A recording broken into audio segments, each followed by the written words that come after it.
I mean, the Glazers ultimately are going to do what is best for them. Yeah. And they believe that at the moment, the best thing to do is to sell 25% of Manchester United to Jim Ratcliffe for around £1.3 billion. As far as Sheikh Jassim is concerned, I've been trying to get a sense this morning of whether there's any chance that he may come back in again. Is he bluffing? But I'm being told that no, this is it. He's out. He feels that the deal for Sir Jim Ratcliffe to buy 25% of United is going to be ratified by the United board this week. And as far as he's concerned, he did his best.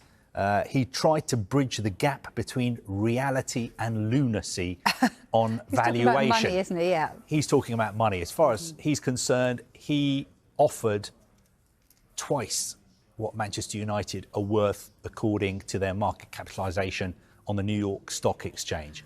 On top of that, he was willing to put in another £1.4 billion to improve the infrastructure on community projects, on the team as well. He feels that he did what he could, but ultimately it wasn't enough as far as the Glazers are concerned. And I think the sense in his camp is that the Glazers have really sort of wasted a lot of people's time, because if they just wanted to sell a minority stake, they could have done this privately a year ago, and the fans and the whole club wouldn't have had to go through this whole process. Playing devil's advocate a bit, do you think they deliberately priced it at such a high price to sort of ward off anyone that was serious about it? Because, I mean, like you say, it was a ridiculous amount that they wanted for this. So were they ever in the market of selling their club, ever? I think they were in the market for selling the club if they got an outlandish valuation. I think what happened is they were spurred on what happened, almost 18 months ago now with Chelsea, when Chelsea were forced to basically be put up for sale. And Chelsea was sold for about £2.5 billion. The bank handling that sale said that they had an incredible amount of interest. Sky Sports reporter offers update on Sir Jim Ratcliffe's prolonged Man United deal. Sky Sports chief reporter Kaveh Salhekol has offered insight regarding the reason behind Sir Jim Ratcliffe's prolonged deal to acquire a stake in Manchester United. It had been announced that the Man United hierarchy will meet on Thursday to deliberate on the British billionaire's ambition to purchase a 25% stake in the club. Despite previous assertions that the meeting is only a formality required to ratify Ratcliffe's bid, Man United fans may have to wait another fortnight for clarification on the boardroom changes. The delay has understandably raised concerns among the Man United faithful, who eagerly await a change at the boardroom level, but Solskjaer Hall has hinted at a possible resolution in the coming days. The 71-year-old had already begun lining up potential changes at the club amid reports linking former Tottenham Hotspur scout Paul Mitchell with a sporting director role at Man United. While Ratcliffe's deal is still expected to go through, some final details need to be thrashed, and Solekol further analysed how the agreement could pan out. According to a report in the Sun newspaper today, Sir Jim Ratcliffe has reached an agreement with Sir Jim Ratcliffe, and only procedures remain. The final agreement is expected to be announced this week. Borussia Dortmund manager in touch with Jadon Sancho over possible January move. Borussia Dortmund manager Edin Terzic has been in touch with Manchester United star Jadon Sancho ahead of a potential move in January, according to The Times. The England international is currently suspended by the club following his outburst towards manager Erik ten Hag following the Premier League defeat at Arsenal. Ten Hag said that Sancho was dropped from the squad for his poor attitude in training. This did not go well with the forward, who criticised the Dutchman of lying. Sancho is now training with the under-18 squad. He has no plans of apologising for his mistake, and there are claims that he may have played his final game for the club. The Times now report that Terzic, who was working as an assistant coach during Sancho's stint at Dortmund, has kept in touch with the 23-year-old winger. Dortmund's hierarchy have also discussed the possibility of Sancho returning in January, but money is likely to be a sticking point towards a permanent transfer. The Times report that Terzic is not an overly tactical coach and prefers to work with star players who can win matches with flashes of inspiration, such as Sancho.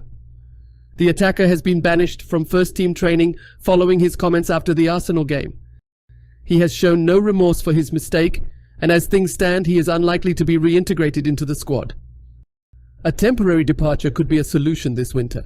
Sancho is currently out of favour under Ten Hag. But United would not want to persist with the current situation as it would directly hamper the forward's valuation. The former Dortmund man is currently valued at £28 million by Transfermarkt. United would ideally want much more to sanction his permanent departure. Harry Maguire faces scrutiny from England supporters after claiming they aren't real fans. Manchester United defender Harry Maguire has sparked outrage from England's LGBT+ supporters group after claiming they were not proper fans for booing Jordan Henderson. The friendly fixture was England's first on home turf since Henderson, who had been a vocal advocate for LGBT+ issues, completed his controversial summer move from Liverpool to Saudi Arabian side Al Ettifaq. While Henderson was applauded by many fans, boos were also heard when he was introduced during Tuesday's crucial win over Italy. Man United centre-back Maguire jumped to Henderson's defence, insisting fans who booed the former Liverpool skipper are not real supporters of the national team.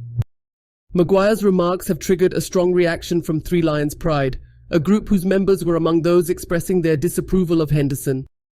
They have accused Maguire of attempting to silence them and pushing football back to a time when LGBT+ supporters felt unwelcome.